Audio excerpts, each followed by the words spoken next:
This Saturday sees the conclusion to the European club football season with the game's showpiece event, the Champions League final, set to take place at the Estadio do Dragao in Portugal.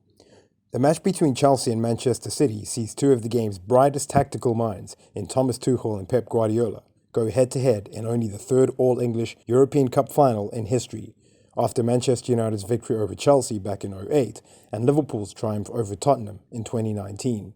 Chelsea will be making their third appearance in the Champions League final and their first since their memorable victory over Bayern Munich in 2012, while Man City will be making their first ever appearance in a game of this magnitude. Thomas Tuchel will be taking charge of a team in a Champions League final for the second year running, having taken runners-up PSG to the final last season, and is the first manager in history to reach two consecutive finals with two different teams. Should he win, he would be the third consecutive German manager to win the competition, following after Jurgen Klopp and Hansi Flick. Guardiola, meanwhile, will be taking part in his third Champions League final, but his first since his Barcelona side dismantled Manchester United at Wembley 10 years ago. Should he win, he would join Bob Paisley, Carlo Ancelotti and Zinedine Zidane as the only managers to win the coveted big years 3 times, surpassing the likes of Jose Mourinho, Jupp Heynkes, Vicente Bosque, and Sir Alex Ferguson. So, whatever the outcome, history is certain to be made on the night, and a truly intriguing tactical battle awaits. But who will come out on top? Beautiful Goal TV takes a look. Oh, what a finish!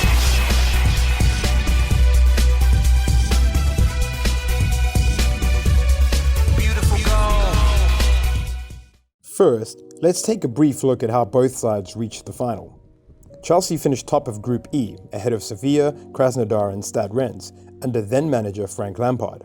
After a poor run of league form, Lampard was replaced by Tuchel in January, leaving the German to navigate the knockout rounds. They eliminated Atletico Madrid comfortably, with the eventual Spanish champions going through a rough patch of their own at the time, before seeing off Porto in the quarterfinals 2-1 on aggregate. In the semis, they came up against an injury-ravaged Real Madrid squad, and despite the tie being on a knife edge late into the second leg, eventually ran out comfortable 3-1 winners thanks to Mason Mount and Timo Werner, as well as some fine saves from Edouard Mendy. City, meanwhile, have had a more difficult run to the final. After comfortably topping Group B, winning 5 out of 6 games and remaining unbeaten, they saw off a poor Mönchengladbach side in the round of 16, but then faced a tough test in the form of Borussia Dortmund in the quarterfinals. Jude Bellingham, Erling Haaland and co. gave City a run for their money in the first leg, and but for a wrongly disallowed goal, would have gone into the second leg with the score at 2-2. As it happened, Bellingham's strike was mysteriously ruled out, and City went to the Westfalenstadion 2-1 up. They completed the job in the second leg, booking a place in the semi-finals for just the second time ever, and the first time under Pep. That's where they faced their greatest challenge yet, in the form of last year's finalists, PSG.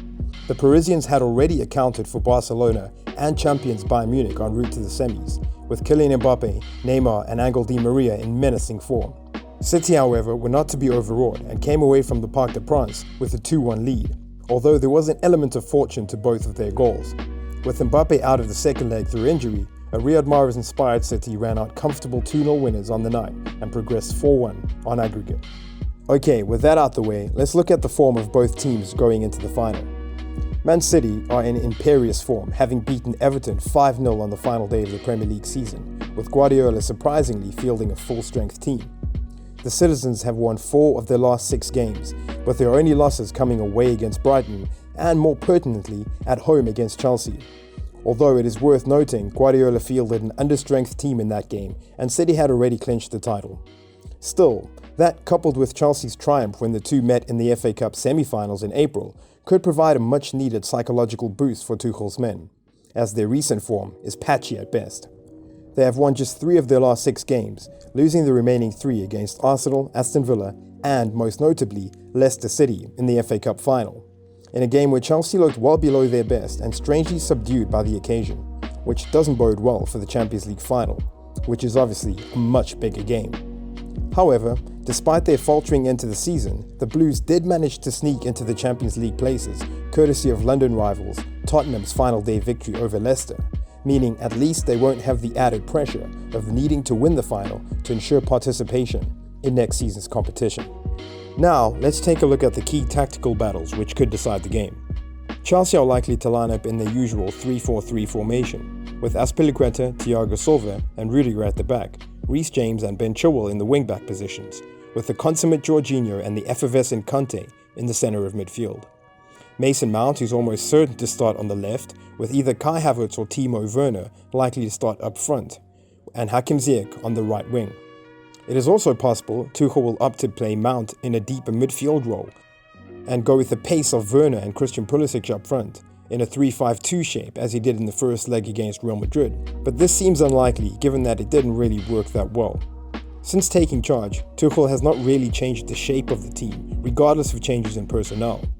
While Christensen has featured prominently for him, it's more likely he'll opt for the pace and mobility of Azpilicueta, coupled by the offensive threat carried by Reece James at right wing-back, up against City's left-back, Zinchenko.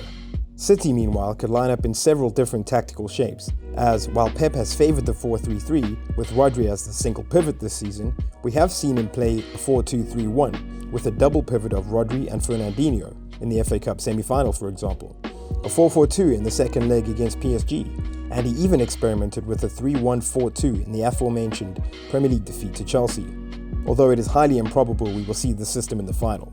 Far more likely is the preferred 4-3-3, with João Cancelo or Kyle Walker at right back and Zinchenko in the left back position, with John Stones and Ruben Dias completing the backline. Rodri is likely to start in the 6, with Bernardo Silva and Ilkay Gundogan either side of him, with the front three of Phil Foden, Kevin De Bruyne and Riyad Mahrez. As ever with Pep's teams, the fluid movement of players, with positional rotation, such as Cancelo becoming an inverted fullback and joining in the midfield to create numerical superiority, or De Bruyne dropping from his starting false 9 position to do the same, means the listed formation on the team sheet is almost irrelevant, especially when in possession. Far more important in this game will be what City do when out of possession. If they look to press high up the pitch and hold a high line, they run the risk of Chelsea exploiting space in behind their fullbacks, especially on the left, where Azpilicueta, Reece James and Kante will have the pace and power to dominate Zinchenko and Gundogan, releasing Ziyech to do damage behind the lines. A more cautious approach, dropping deep into a mid-block when Chelsea are building up and not leaving space in behind for Rudiger or Jorginho to play balls over the top, will force Chelsea to play through City, something they are not that adept at doing. For Chelsea, the same is true. It's what they do out of possession that will be crucial in this game. In the victory in the league and the FA Cup semi-final, Chelsea's wide centre-backs pressed quite aggressively, often following runners into the midfield zone, leaving gaps in behind, which City failed to exploit. It is imperative that they employ the same tactic in this game, as, despite it being risky, they can rely on the pace of Azpilicueta and Rudiger to recover, as well as Chilwell and James to track runners.